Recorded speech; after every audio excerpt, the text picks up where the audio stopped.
que seguramente con más entusiasmo iba a la escuela, porque sabía que me iba a divertir. Generalmente en el aula no me divertía mucho, sinceramente, ¿no?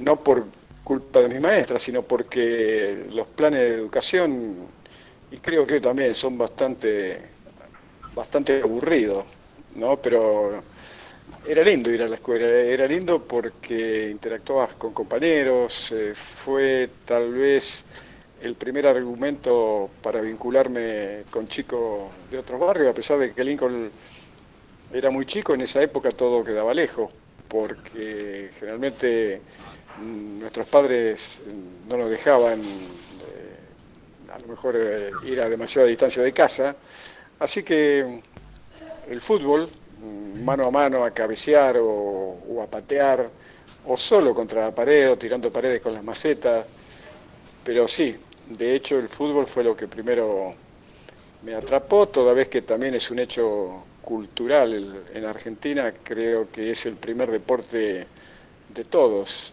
¿no? Más allá de que uno juegue bien o mal. Después hice mi carrera del colegio secundario en la escuela normal mixta Abraham Lincoln y terminado eso comencé a trabajar en la industria que poseía mi padre, una industria que elaboraba sus productos ganaderos, todo partía de la grasa animal, se producían, no sé, distintos tipos de mercadería como oleína, glicerina, estearina, jabones, velas, y en el año 70, yo tenía 19 años, en un accidente así, de un momento a otro, mi padre falleció, así que yo seguí por un tiempo más en la empresa, junto con mis hermanos, pero me di cuenta de que por más esfuerzos que hubiera hecho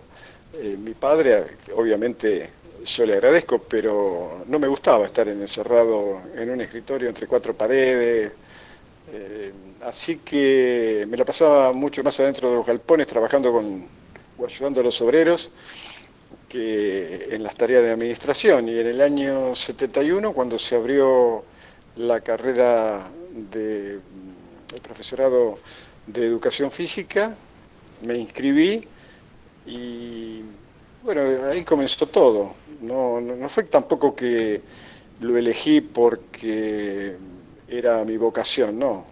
Vocación se hizo después con el tiempo, descubriendo todos los valores que a través del deporte uno podía primero recibir y después inculcar. Estuve a partir del año 71, perdón, del año 72, a la mitad del segundo año, comencé a trabajar como preparador en el Club Rivadavia de Lincoln, a donde estuve 9 años. Después me fui un año al Club Atlético Quiroga de la ciudad del mismo nombre, del partido de 9 de julio, a unos 50 kilómetros de Lincoln. Y en el año principio del 83 volví a Rivadavia y al poco tiempo, sí creo que fue en el mes de mayo, eh, bueno, se me dio por eso de poder acceder a una experiencia en el fútbol europeo. Y eso es, en resumidas Profe, cuentas, el le hago inicio. una, perdón, le hacía, yo había, bien, había trabajado en un club de Lincoln, seguramente con el que se representa, y cuál era el club rival del club donde trabajaba usted. El rival era, bueno, todavía lo es el clásico, es el linqueño. Sí, uno tenía, Ajá, Rivadavia tenía bien, la camisa. no trabajó en ese club, usted siempre trabajó en el otro, nunca tuvo experiencia en el otro. No. Si bien era curioso porque cuando yo terminé mi carrera de educación física en el año 73, en el otro club, el preparador físico era un chico que también estaba estudiando y al que yo semanalmente recibía en mi casa o iba a la casa de él y Ajá. elaborábamos juntos los programas para entrenar a los dos equipos. Prácticamente los dos hacíamos lo mismo, Ah. ¿no? Sí. Sí. Y bueno, y después, claro, cuando nos enfrentábamos, era lógico que y cada uno quería que ganara su equipo, pero siempre no tomé nunca al deporte con ese sentido tribal Ujú, que siente la mayoría, ¿no? De pertenecer a una cosa. sí. No, a mí yo siempre fui hincha del fútbol, más que ser hincha de algún equipo, Mm. porque descubrí rápidamente que si era hincha de uno, eso me llevaba prácticamente a no poder disfrutar de los buenos o grandes jugadores del otro. Así que eso lo sentí desde un primer momento y hoy lo tengo más acendrado que nunca. Yo no soy hincha de nadie más que de los equipos que mejor juegan.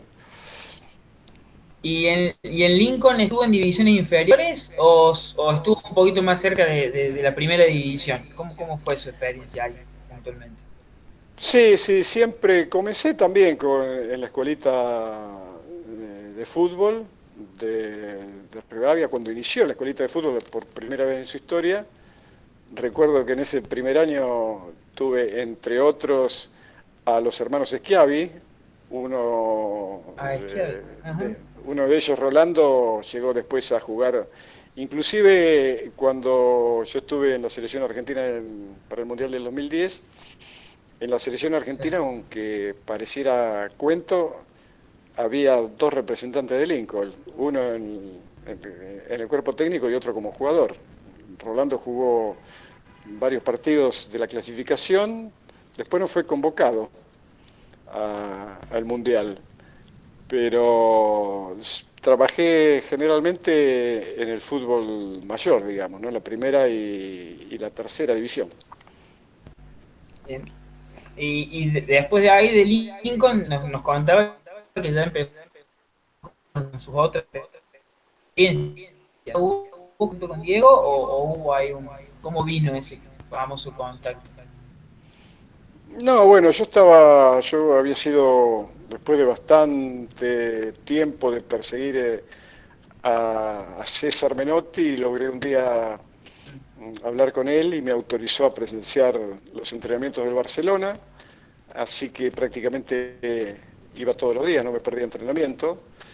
Y un día se dio de conocer por casualidad también a Diego y después yo fui a la pretemporada que el Barcelona llevó a cabo en Andorra para la temporada 84, 83-84 sería.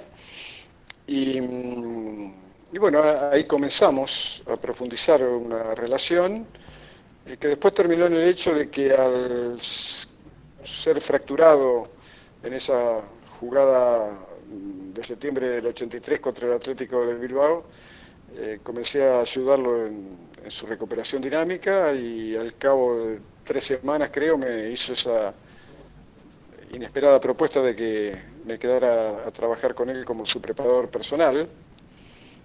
Y bueno, y desde ahí estuvimos casi 11 años juntos, porque empecé en Barcelona, lo seguí desde el primer día al último de Nápoli, después estuve con él en Sevilla, en Racing de Avellaneda junto a Carlos Fren, y además de 3 mundiales, 86, 90 y 94 como su preparador personal y en el 2010 como integrante del cuerpo técnico en el Mundial de Sudáfrica. Profe, y cuando usted hace esta incursión en Europa, uno que siempre tiene ese, a ver, esa mirada de lo que se hace allá, de lo que podemos hacer acá, ¿cuáles son las diferencias, las similitudes, las fortalezas que tenemos nosotros acá como argentinos, en todo lo que es los chicos, los talentos que salen de acá, y cómo se trabaja allá? Usted que ha tenido esa experiencia de poder vivir eso, ¿qué cosas hacemos bien acá o qué cosas nos faltan y que sí deberíamos mejorar?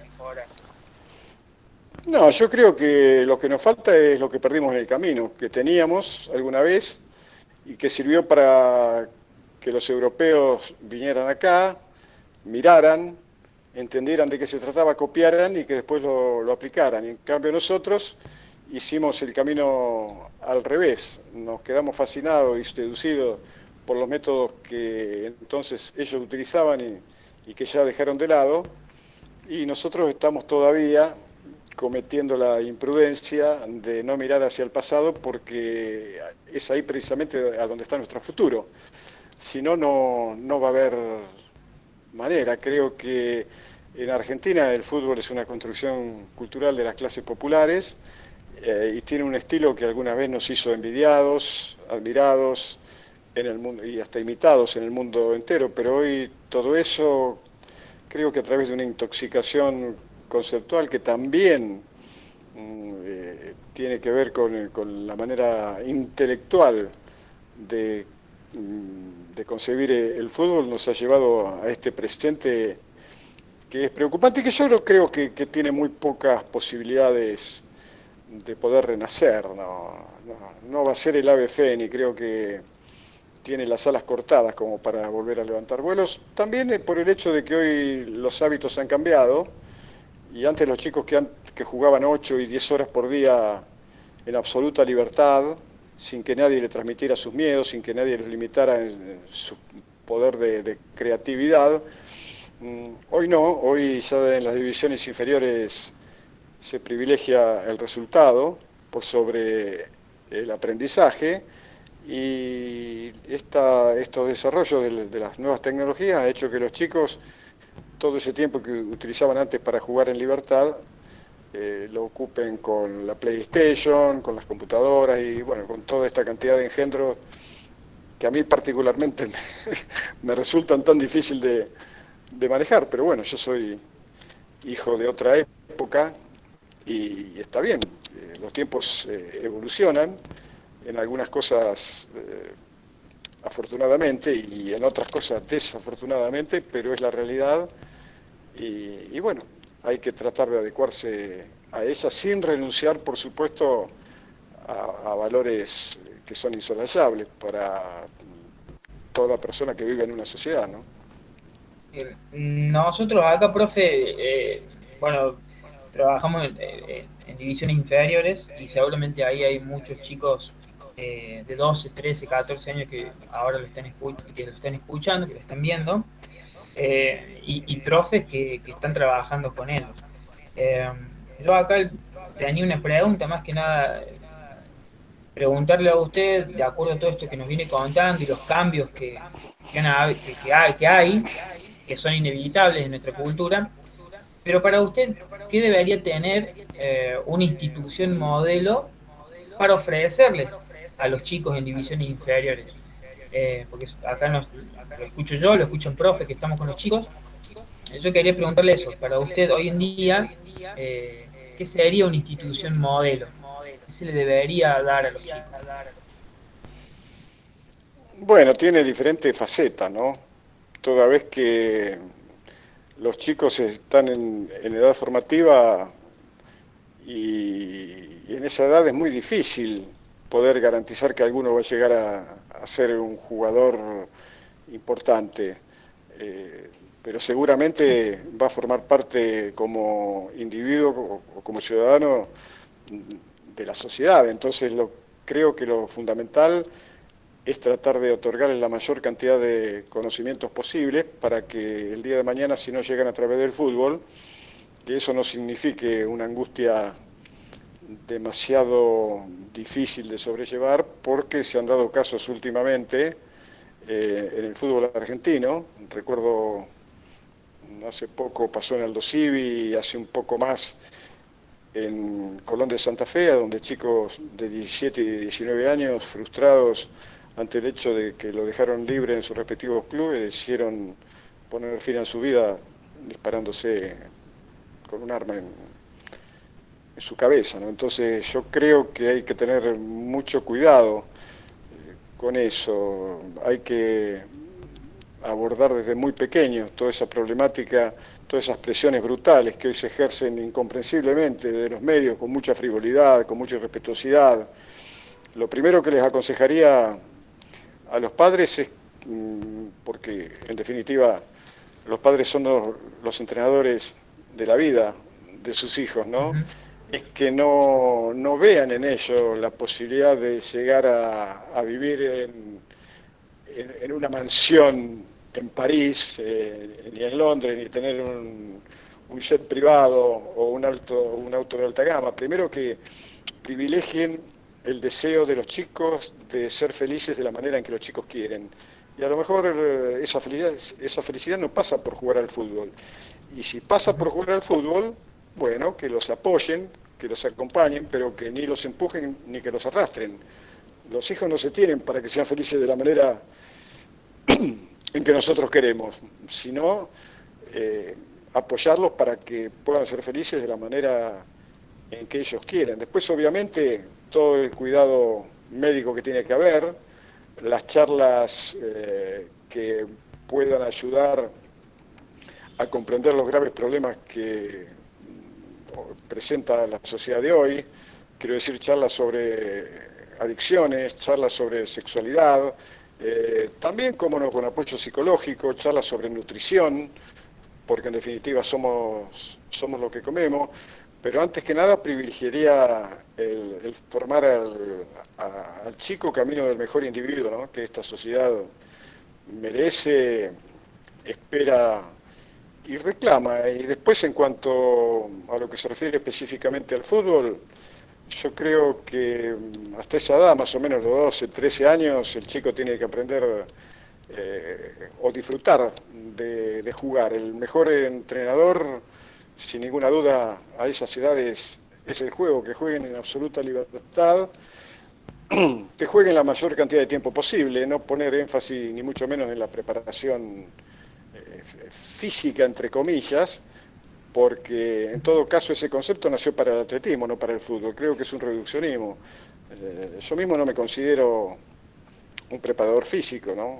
Yo me considero un preparador de jugador de fútbol, sin olvidar que dentro del jugador de fútbol hay una persona. Entonces, creo que, entre tantas cosas, lo que se me ocurre decir es precisamente eso, y sobre todo educarlo en valores, ¿no? No hay que olvidar que un grande de la filosofía como Albert Camus, el francés, dijo que todo lo que había aprendido sobre solidaridad, sobre compañerismo, sobre ética y sobre moral, había sido en un vestuario de fútbol, ¿no? Enseñarles que ganar no es nunca una obligación, que en todo caso es una aspiración, que la derrota no puede significar ni mucho menos un motivo de tanta angustia, y que la victoria tampoco significa que de pronto somos altos, rubios y de ojos celestes. Hay mucha perversidad, mucho morbo puesto hoy sobre el fútbol, que ha pasado a ser, como dice mi querido amigo y entrenador, hoy segundo entrenador del Manchester City con Pep Guardiola, Juan Malillo, de que lo han transformado en un estupendo consolador social, ¿no?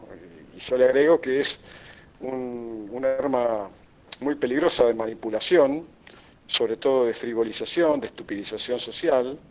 De hecho, en la mayoría de los programas que se ven, que parten desde los principales canales de deportes, se ven a tipos que inexplicable e inaceptablemente hablan con una frivolidad y con un desparpajo de este hecho cultural tan relevante como es el fútbol, y eso a mí sinceramente me preocupa y mucho. Creo que hay que rescatar otra vez esos valores de los que hablaba anteriormente. Por eso se me ocurrió decir que el futuro del fútbol hay que buscarlo en el pasado, ¿no?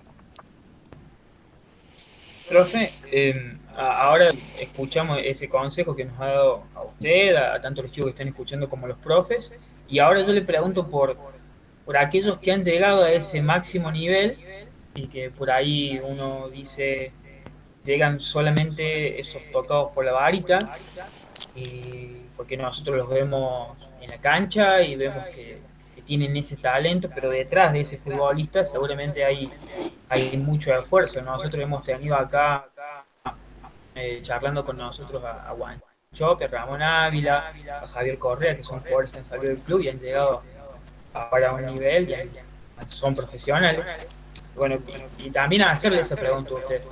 ¿Qué tienen aquellos que llegan y cuando vos pasás toda esta etapa de etapa formativa, que cree usted que tienen ellos que hay que tener para sostenerse, ¿no? Mira, yo creo que se me ocurre que hay dos variantes, ¿no? Los mejores a nivel mundial, ¿no? Los que realmente trascienden las épocas y quedan en la historia y algunos en la leyenda, es porque tienen un talento inconmensurable, que además es inexplicable, porque de la misma familia, a lo mejor de tres hermanos, como ocurre con los Messi, uno solo juega como los dioses y los otros juegan como yo, más o menos, así que no, no se puede explicar. Diego mismo tuvo dos hermanos y el que llegó a ese nivel fue él, ¿no? Quiero decir, por supuesto que después al talento hay que apoyarlo. Yo no diría con sacrificio, porque el que hace lo que le gusta no se está sacrificando. Sacrificando se Ujú. sacrifica a aquel tipo, a lo mejor aquel peón de campo que trabaja 15 horas por día y no llega a fin de mes y no tiene, cuando va a la casa no tiene a lo mejor agua, no tiene calefacción en invierno, no tiene aire acondicionado en verano. El jugador generalmente cuando trasciende algunos espacios ya es un privilegiado y de eso se tiene que hacer cargo. Ahora también es cierto que no solamente en el fútbol como en otros deportes, hay muchos que con poco talento pero con mucho esfuerzo pueden llegar, sí, cómo no. De hecho, hay muchísimos jugadores que tienen muy poco talento y claro, lo que pasa es que al fútbol se juega con 11, ¿no?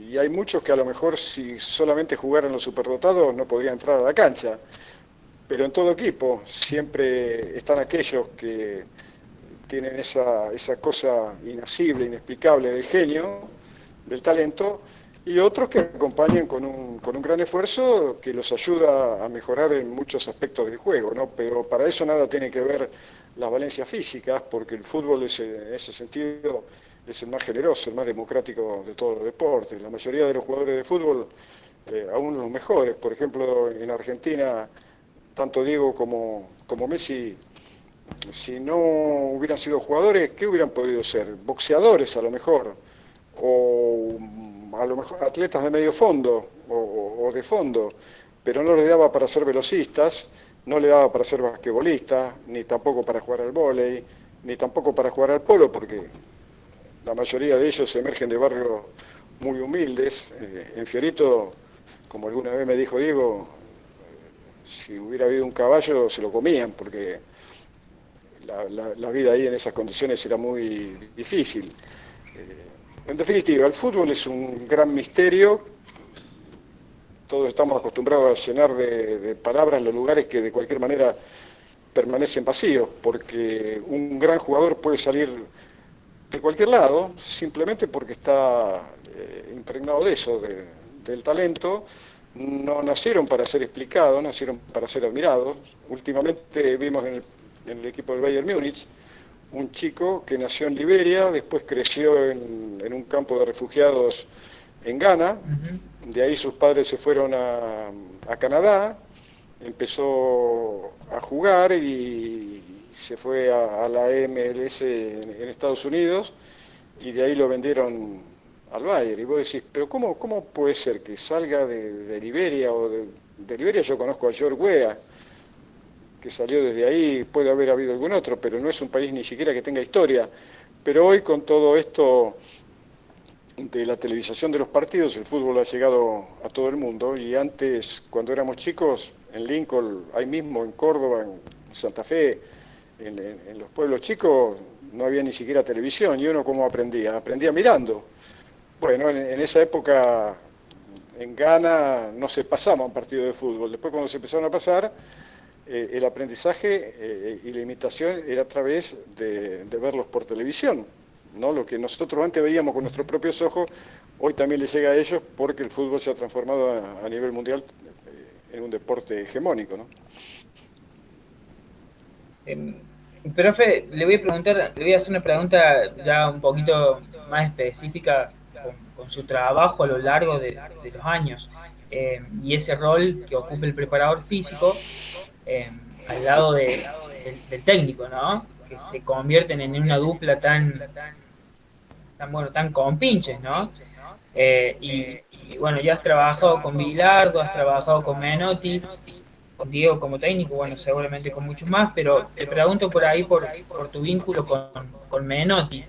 Y esas formas de entender el fútbol, seguramente cada entrenador tiene su forma de entenderla, y cómo eso ha modificado tu trabajo como preparador físico al lado de ellos. De cuál has aprendido quizá mucho más que de otro, que me cuentes un poquito de eso. Sí, bueno, en ese sentido yo debo reconocer que yo en un principio hacía lo que había aprendido en el Instituto de Educación Física, con programas que eran comunes a todo el país. Todos los métodos de entrenamiento que ahí se aprendían derivaban del atletismo. En la primera época, en aquellos años, era el interval training, del corte de Herzler y Reindel, que lo hicieron después de analizar a Emil Satopek, la locomotora humana, ese checoslovaco que fue el único atleta en la historia olímpica en ganar 5, 10.000 y maratón en una sola olimpiada. Y eso se pegó y llegó al fútbol, pero creo que, claro, después en instituto yo tenía gente que sabía, profesores que con mucho entusiasmo, por supuesto, sabía mucho de fisiología, sabía mucho de anatomía, de biología, de biomecánica, pero de fútbol y de futbolista, sinceramente no sabían nada. Yo realmente empecé a aprender acerca de la preparación de jugadores de fútbol cuando comencé a trabajar con Diego y empecé a conocer y a charlar, interactuar con gente como Alfredo Di Stefano, como Enrique Omar Sívori, por supuesto con César Menotti, con el doctor Oliva y después con todos los jugadores que he tenido a lo largo de mi carrera en todos los equipos y en las selecciones en que estuve. ¿No? Por eso uno se tiene que preguntar, ¿lo que sé o lo que hago es una repetición de lo que me enseñaron en el instituto? ¿O parte también de las observaciones propias que puedo hacer, de las propias conclusiones y de escuchar a aquellos que más saben? Eso es fundamental. Eso es como una, no sé, una sugerencia que le doy a los chicos o a los colegas que ahora me están escuchando, que el mejor libro, hay muy pocos libros, sinceramente, en la literatura del fútbol que te dejen cosas realmente valiosas, ¿no? Pero yo sigo pensando que con una buena guía el mejor libro es ver fútbol y jugarlo también, más allá de que se juegue bien o mal, porque eso es lo que te va a permitir desentrañar los misterios del juego y en todo caso, y más que nada en el fútbol, el conocimiento empírico yo creo que es inclusive mucho más importante que el conocimiento científico. Ahora nos están llenando con estas, o abrumando, con esta irrupción de la tecnología, de los GPS, de los drones, de la neurociencia. Yo creo que qué jugador hubiera sido Diego si Fiorito hubiera tenido todos esos adelantos, ¿no? Valencia, o Mario Kempe, o Jose, Mano Garrincha, o Pelé. Yo creo que hay que tener mucho cuidado con eso de, por ser modernos, caer en la trampa que nos están tendiendo los que apuntan fundamentalmente al negocio, porque todos esos aparatitos cuestan un montón de dinero. Pero que yo sepa, todos esos jugadores que nombré, cuando comenzaron a jugar ni siquiera tenían carpeta sintética, ¿no? Jugaban con barro, con tierra, con pozo, con alambre, con vidrio, y jugaban en absoluta libertad, ¿no? Entonces, te repito, hay que tener mucho cuidado con los métodos que se eligen y con a quién se escucha, porque hoy en las redes está lleno de fórmulas, entonces uno trata de copiar y pegar, y eso lo va a ayudar en poco, de muy poco, y sobre todo en la edad formativa, que sepan que la mejor manera de que el chico aprenda los rudimentos de juego, así como para estudiar guitarra tenés que estar con la guitarra, para jugar al fútbol tenés que estar con la pelota. Eso no me cabe absolutamente ninguna duda. Y te repito, hoy a lo mejor, presionados por eso del modernismo, bueno, si lo hacen otros yo también lo tengo que hacer. No, a mí no me van a engañar porque, te repito, porque yo prácticamente tuve que tirar al diablo todos los conocimientos que había recibido en el instituto, porque tuve ese privilegio de estar con personas que realmente de esto sabían y mucho, y ante las cuales esos mismos profesores que a mí me habían enseñado en una mesa de debate o tomando un café no podrían haber abierto la boca, ¿no? Eh, Profe, yo, bueno, obviamente seguramente alguno le preguntará de Maradona, de Messi, pero más allá de esos dos monstruos que ha conocido, ¿hay algún otro jugador que lo haya sorprendido por cualidades, ya sea dentro de la cancha o fuera, que usted haya dicho no es tan reconocido, no se sabe mucho, pero que lo ha impresionado? Sí, bueno, claro. Sí, los primeros, te digo, los primeros que me impresionaron fueron cuando comencé en Lincoln, ¿no? Ah, recuerdo perfectamente 3 o 4 jugadores que hoy yo creo que inclusive podrían ser titulares en la selección nacional. Algunos eran de Lincoln y otros que habían llegado para jugar en los equipos de ahí, los recuerdo perfectamente. Ellos fueron los que primero me asombraron por esa cosa tan inexplicable. ¿Por qué jugaban tan bien? ¿Por qué los cruces llegaban siempre una centésima antes que los adversarios? ¿Por qué le resultaba resolver con facilidad las situaciones difíciles? ¿Por qué le pegaban tan bien a la pelota? ¿Por qué pasaban tan bien? ¿Por qué gambeteaban como gambeteaban? ¿Y por qué? Y bueno, porque naturalmente el destino había sido generoso con ellos, ¿no?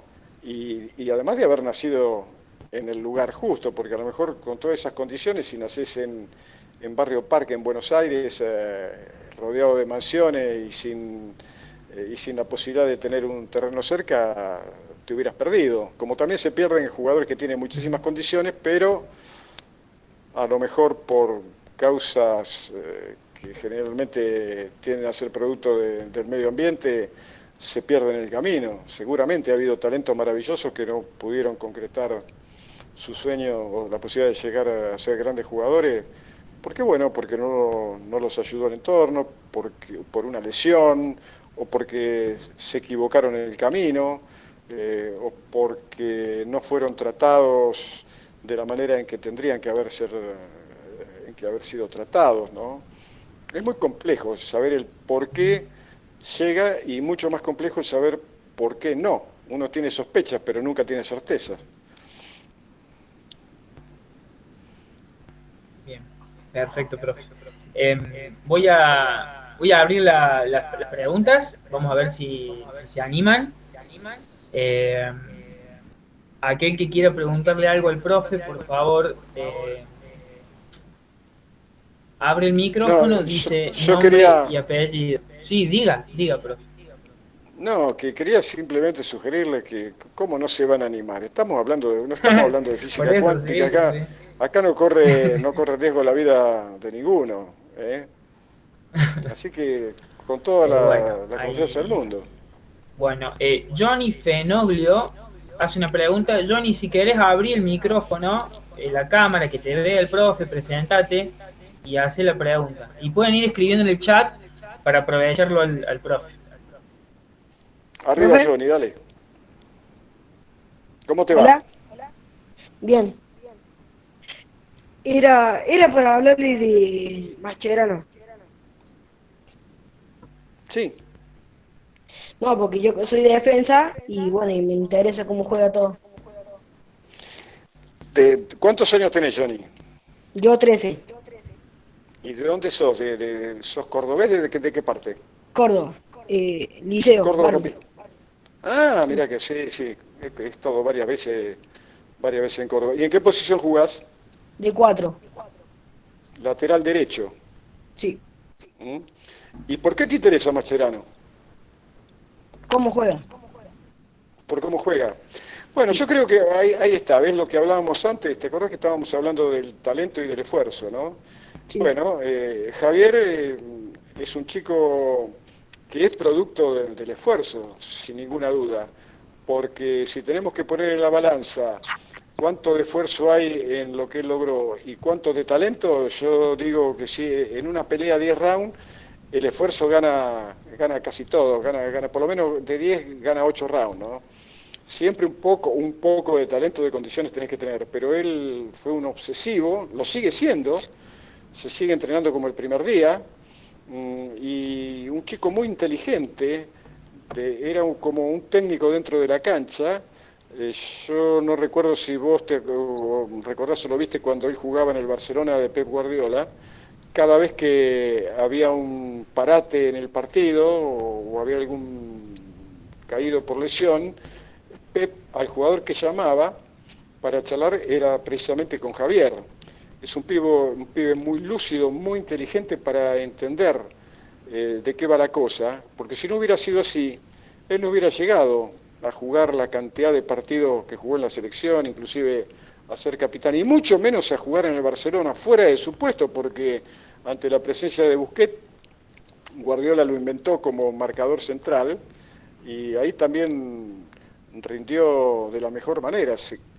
No digo que se cansó de ganar títulos, porque uno nunca se cansa de ganar títulos, ¿no? Pero llenó seguramente una habitación de su casa de trofeos, de medallas, de premiaciones. Un pibe con una gran capacidad del tiempo y de la distancia, una gran capacidad de recuperación, manejando muy bien el mecanismo, por ejemplo, de cuando el equipo contrario ataca, cuando él juega como volante central, y uno de los centrales tiene que salir a auxiliar al lateral de ese lado, él inmediatamente se metía entre ellos dos, como para hacer la cobertura. Era muy inteligente en la salida del juego, tenía una muy buena lectura para iniciar la jugada en la zona de gestación, un amor propio inconmensurable, casi un líder, yo no sé si un líder natural, un líder que se construyó en base a esfuerzo, en base a querer ser mañana mejor que hoy, y también con un gran compromiso, que uno de los últimos, a lo mejor, jugadores en sentir ese orgullo ilimitado, casi exagerado, por defender los colores de una camiseta, cualquiera sea que ella sea, ¿no? Porque con el mismo énfasis jugaba en Renato Cesarini, con el mismo énfasis en River. Mirá cómo habrá sido que, sin haber debutado en primera, Marcelo Bielsa lo llamó para jugar en la selección argentina.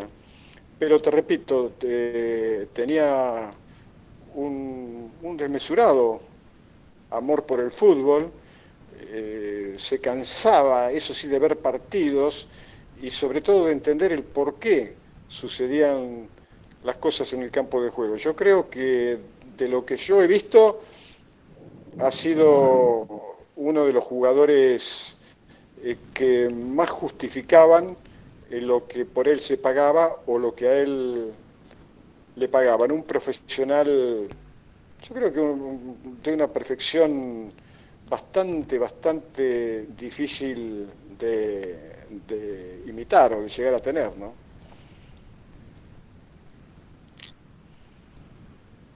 Perfecto, gracias Johnny.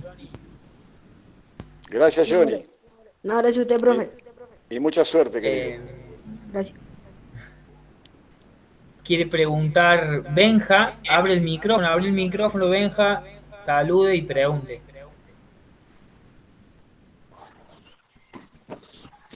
Hola, profe.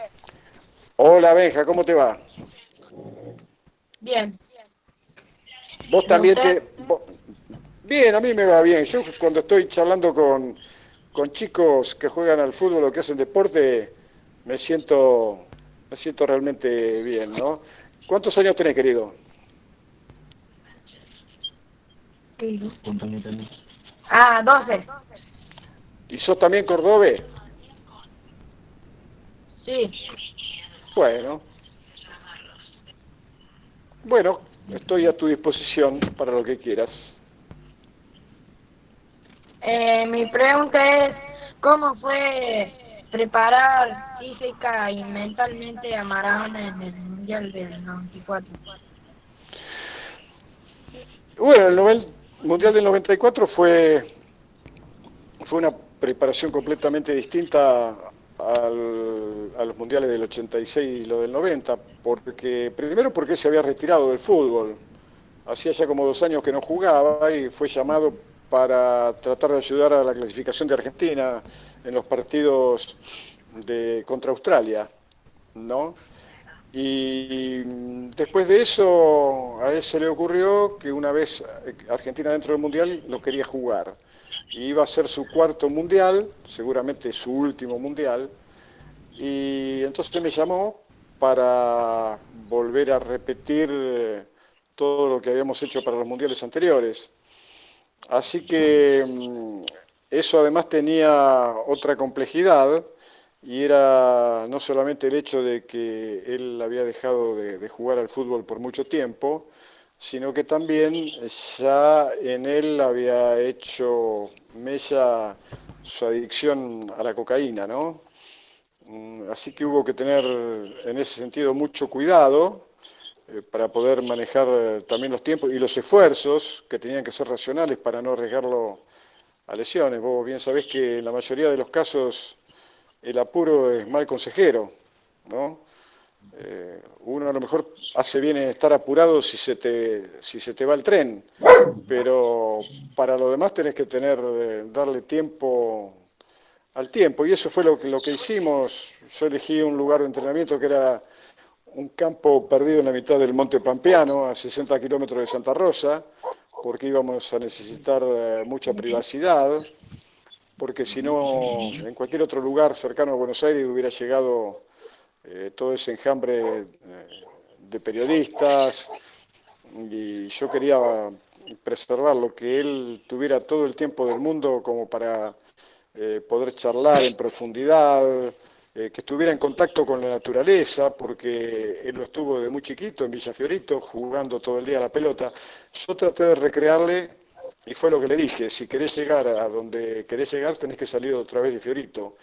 Como el deseo era de él, no era para nada difícil. No es que yo lo fui a buscar a él y a obligarlo a que se entrene. No, él me vino a buscar a mí porque quería cumplir su sueño. Así que, como siempre, fue maravilloso poder ayudarlo a poder llegar a estar de la mejor manera posible, él ya con 33 años, pero también con ese problema que decía de la adicción, y no olvidemos que él había sufrido una brutal fractura de tobillo en el año 83 y que también había padecido una hepatitis. Bueno, de todo eso, él tuvo que... Hay un micrófono abierto, no me escucho bien, no sé quién tiene un micrófono abierto por ahí. Una voz femenina se escucha. ¿Me escuchás bien? Sí. Bueno, en definitiva, sí, en definitiva fue eso, fue un enorme placer que después terminó como terminó, ya sabemos, con su descalificación en el Mundial de Estados Unidos, pero ese es un tema ya también mucho más complejo y que no hace a la preparación o que no hace a la pregunta que me hiciste, ¿no? Muchas gracias, Benja. Yo tengo una pregunta para el profe. ¿Puedo? Sí, Víctor. decime tu nombre y el pedido. Víctor Víctor, Vilches. sí, Vilches, hágala. Después va Joaquín, ¿Me escucha el profe? Sí, Víctor, te escucho perfectamente. Bueno, yo estoy más con el fútbol femenino. Mi pregunta es, ¿por qué cree que Argentina no puede trascender mundialmente como sí lo hizo Brasil con el femenino? ¿Por qué cree que se da esto? Bueno, pero Brasil ya hace mucho tiempo, ya cuando el fútbol argentino prácticamente estaba en pañales, Brasil tenía jugadora de primer nivel mundial. Esa chica Marta, para que no recuerdo el apellido, creo que era la mejor jugadora del mundo. Ellos tuvieron la posibilidad de crecer mucho antes que los argentinos. Yo creo que es todo cuestión de tiempo, hasta que el fútbol femenino no sea realmente también un hábito cultural, va a ser bastante complicado. Además que yo no sé realmente cuál es el verdadero interés de las autoridades del fútbol argentino respecto del fútbol femenino. Yo creo que lo utilizan porque saben que hay un filón increíble desde el punto de vista del negocio del fútbol, relacionado con la cantidad de nuevas personas que se van a agregar a ser televidentes de partidos de fútbol femenino, a la cantidad de camisetas que se van a vender. Creo que está mucho más ligado al negocio que a un interés genuino porque la mujer juega al fútbol. De hecho, yo lo he hablado con la esposa de Belloso, que es el dirigente de la Conmebol, y ella estaba a cargo también de la parte del fútbol femenino. Y yo le decía de que tenga mucho cuidado en no dejarse instrumentalizar como ha sucedido con el fútbol masculino. Vos fijate que ahora mismo, a pesar de que hay jugadores que se infectan de coronavirus a cada rato, el plantel de Boca está prácticamente todo infectado, y sin embargo las autoridades exigen que se juegue igual. Y yo digo, entonces, pero ¿por qué van a que jueguen las autoridades? Los jugadores se tendrían que defender de otra manera. No se defienden porque el poder les pone el pie sobre la cabeza y le hacen hacer lo que el poder quiere. Yo creo que en eso el fútbol femenino tiene que reaccionar desde el primer momento. Para mí con el tiempo, el fútbol femenino tiene que ser de las mujeres en todo sentido, desde los integrantes del cuerpo técnico, el cuerpo médico, pero también la dirigencia, porque nadie mejor que las mujeres van a saber entender cuál es la problemática de ellas mismas dentro del deporte. Si bien puede haber, cómo no, gente de otro sexo que las puede ayudar desde la honestidad, desde el conocimiento, que les puede ayudar a crecer, pero creo que después las mujeres no van a necesitar para nada de la presencia de nosotros los hombres, toda vez que aparentemente cada vez en Argentina se juega peor al fútbol, ¿no? Pero creo fundamentalmente eso, que ellos partieron mucho antes, como sucedió en Estados Unidos, en Inglaterra, en Noruega, y acá es bastante incipiente, si bien ya se están logrando resultados, por lo menos han logrado que se hable de fútbol femenino, que esto es un fenómeno nuevo, porque hace 5 años de fútbol femenino no hablaba nadie. Creo que es una muy buena opción que la mayoría, inclusive las chicas en edades de formativas, puedan acceder al fútbol, ¿no?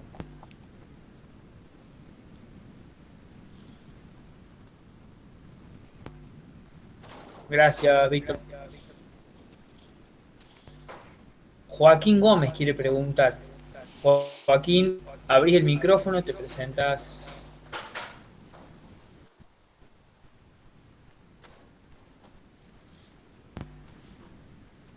No lo escucha Joaquín. No, nadie lo escucha todavía. Y Tomás está.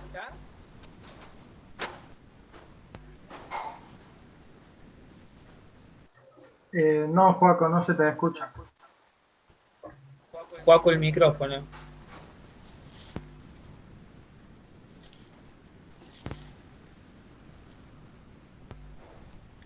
Bueno, hace la pregunta por el chat. Profe, la va a escribir a la pregunta porque tiene un problema con el micro. A ver si la leo y si no me la decís vos. Bueno. Joaquín, hace la pregunta por el chat. Sí, Joaco, ahora sí. Bien. Soy Joaquín Gómez, me quería presentar. Un placer hablar con usted. Me enteré que estuvo cuando Argentina ganó un mundial. Y quería preguntarle cómo se siente ayudar al equipo a ganar un mundial, que es algo muy importante. ¿Cómo te va, Joaquín? Todo bien. ¿Qué edad tenés? 14. 14 años. ¿Estás jugando al fútbol, sí? Sí.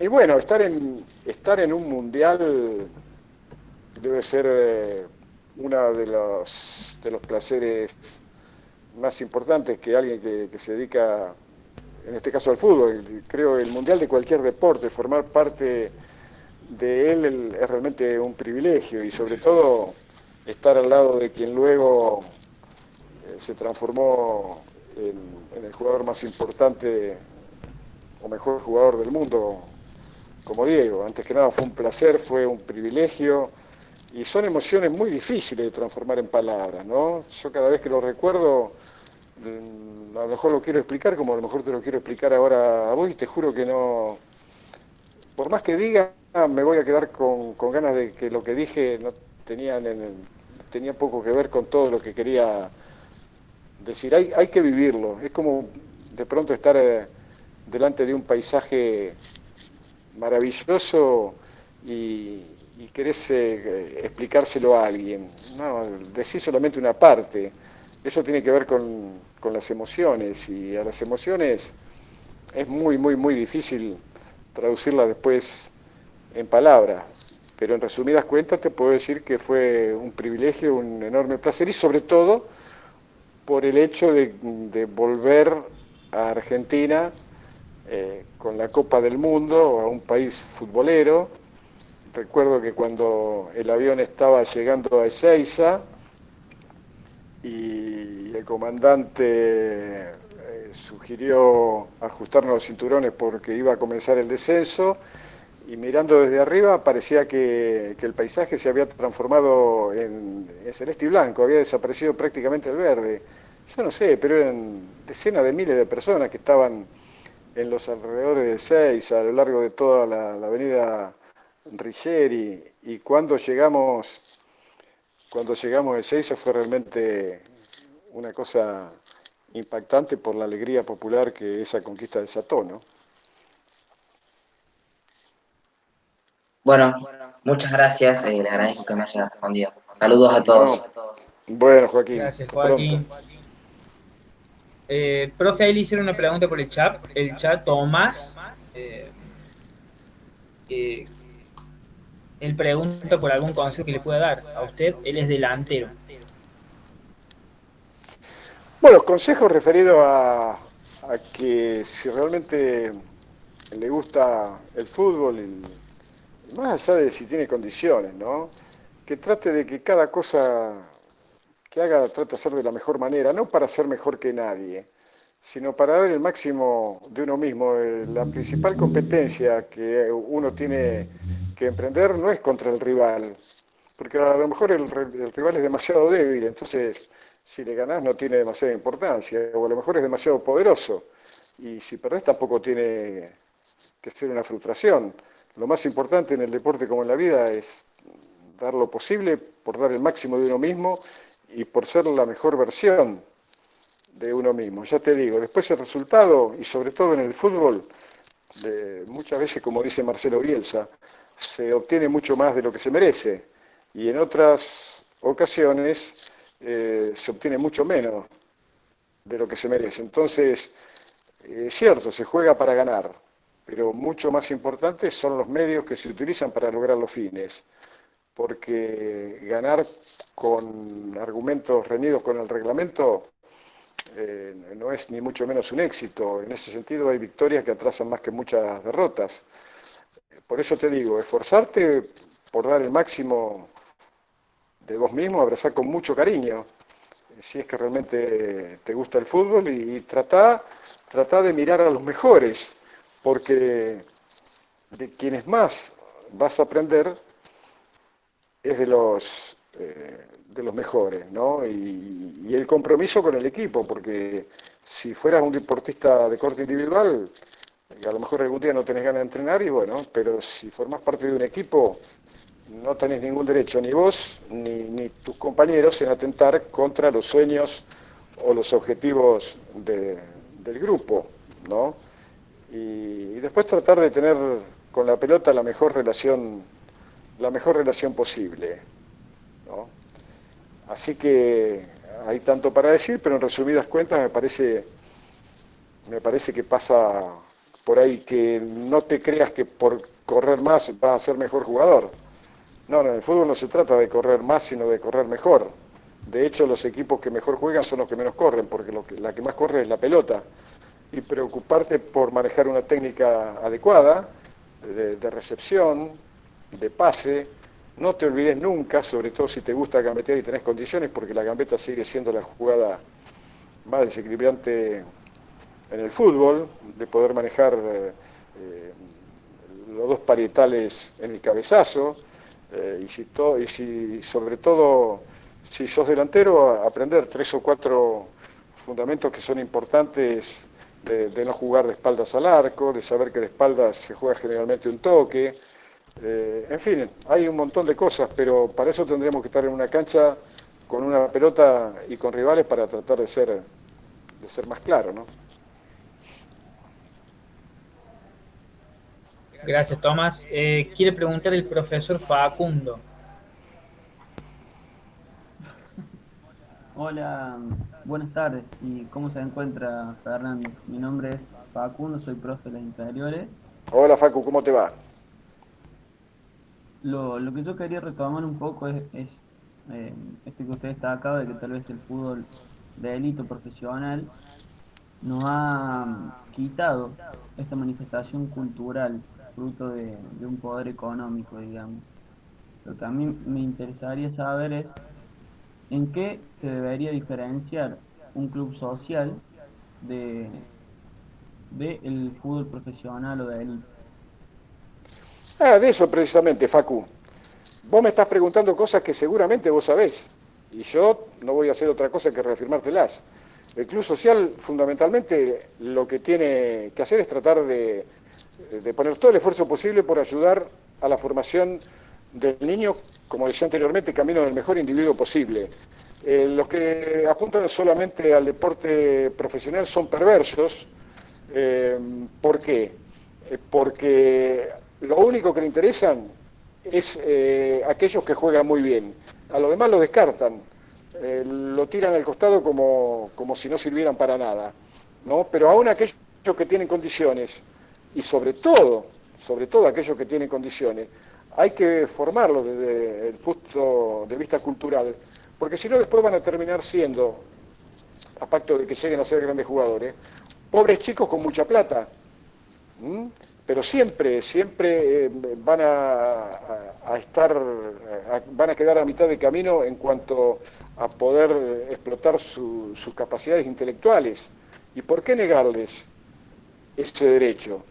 La función del club social es, antes que nada, contenedora, y menos mal que ocurre así, porque hoy ya los quieren transformar en sociedades anónimas, y eso es otra gran aberración, pero y no solamente poder contenerlos e incluirlos a ellos, sino también a su familia. Vos sabés que muchas veces en los clubes sociales, en los clubes de barrio, cuántas cosas maravillosas han pasado, inclusive cuántas parejas se han conocido y después han terminado en una relación.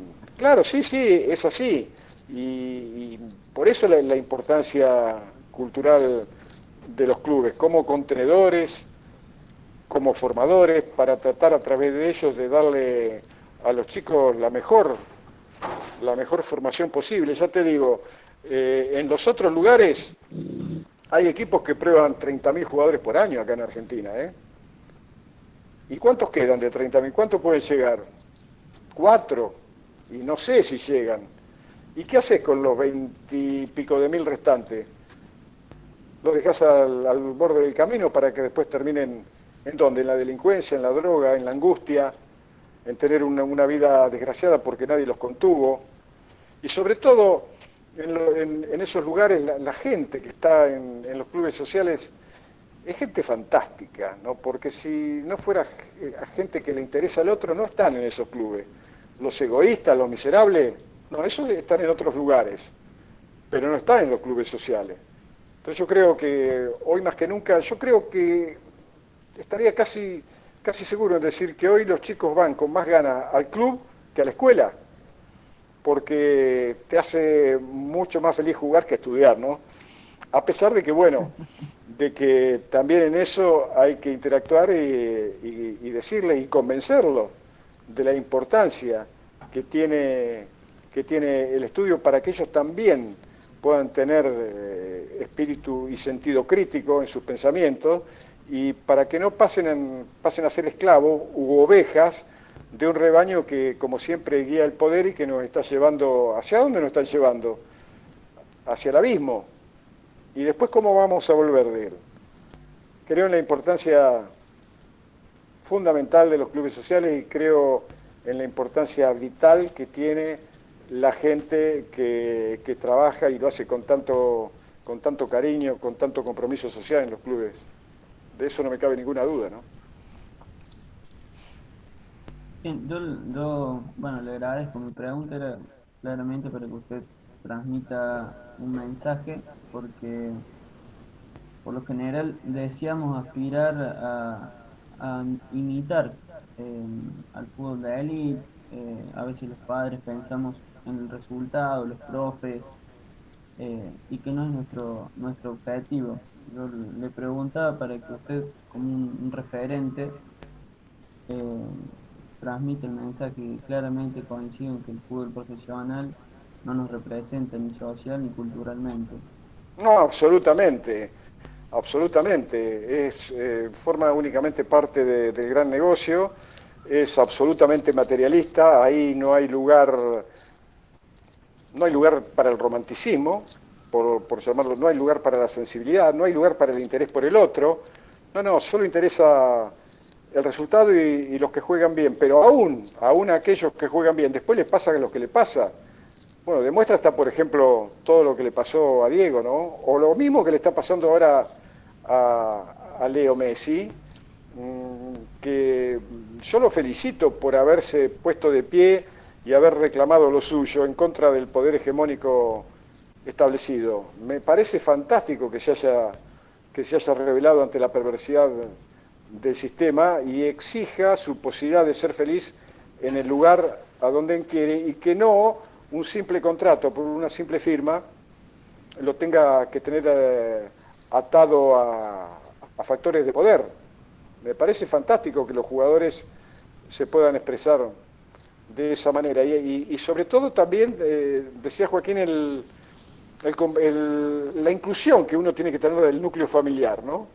Porque sinceramente vos a lo mejor te estás esforzando por transmitir los mejores valores al chico, por decirle que bueno, que no, tranquilo, ¿qué es esta locura a lo mejor de estar en la cancha insultando, pegando golpes, como si eso lo fuera a llevar a algún lado? No lo va a llevar a ningún lado, ni en el fútbol ni en la vida. Pero a lo mejor después va a la casa y el padre le dice, ¿qué hacer? Tendrías que haber reventado.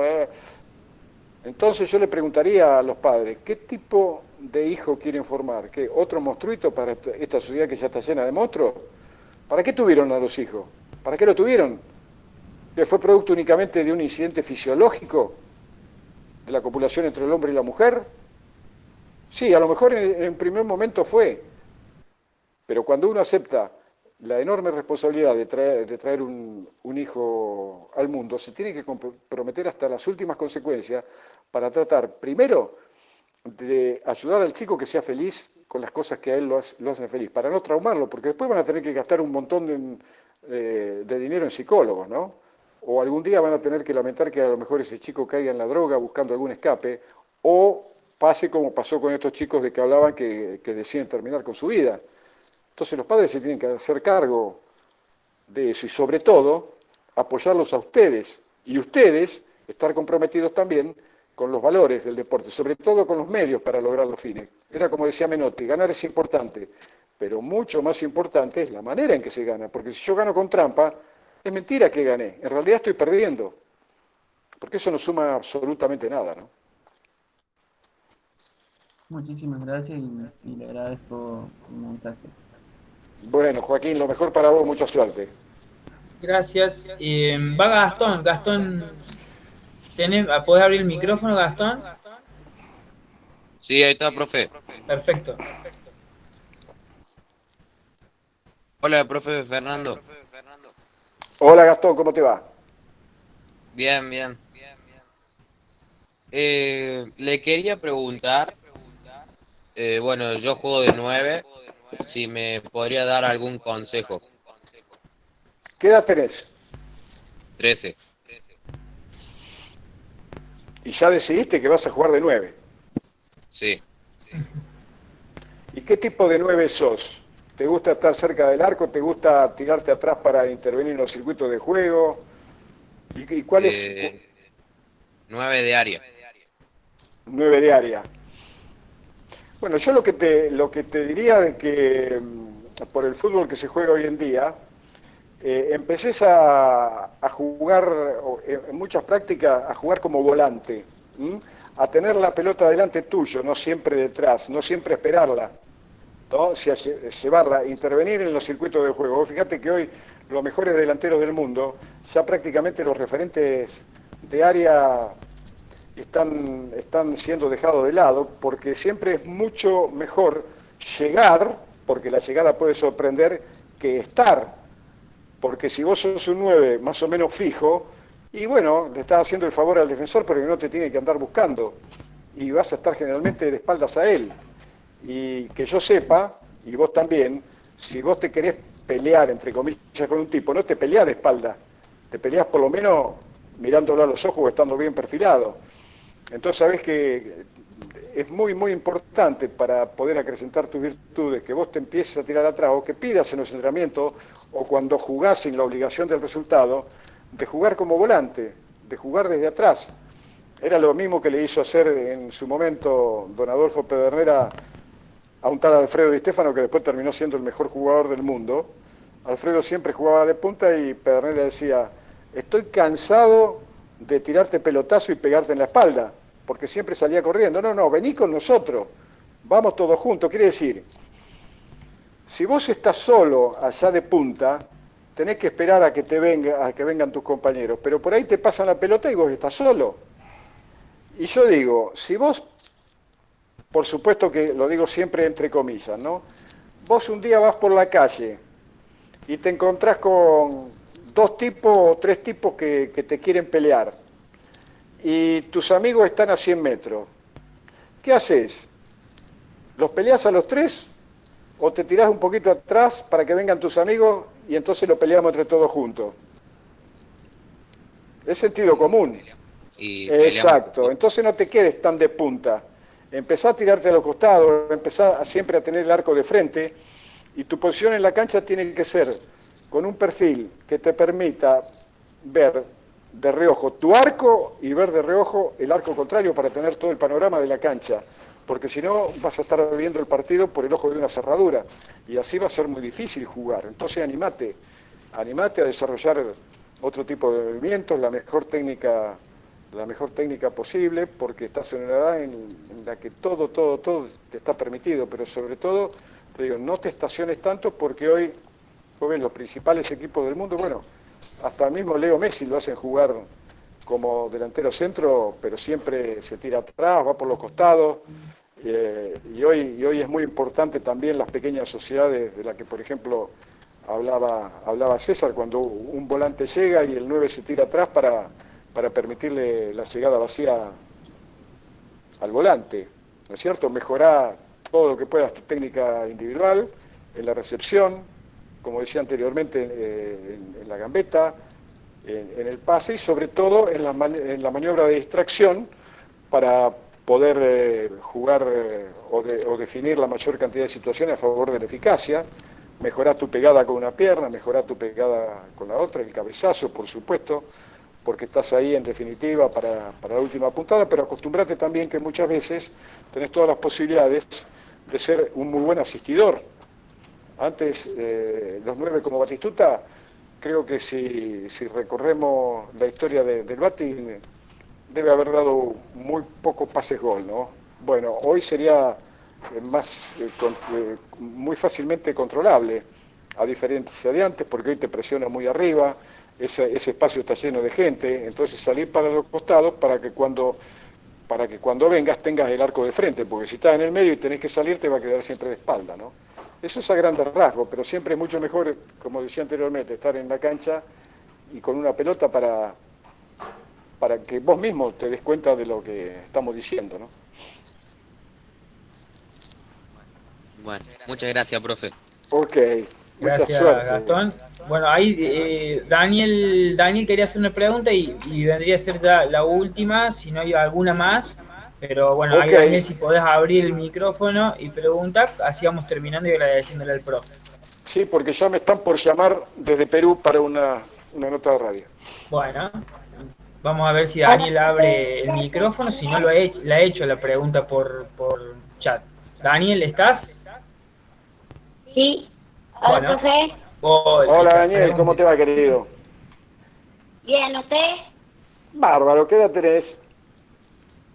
¿Qué recomendación le daría a Messi si irse a otro equipo o quedarse en el Barcelona?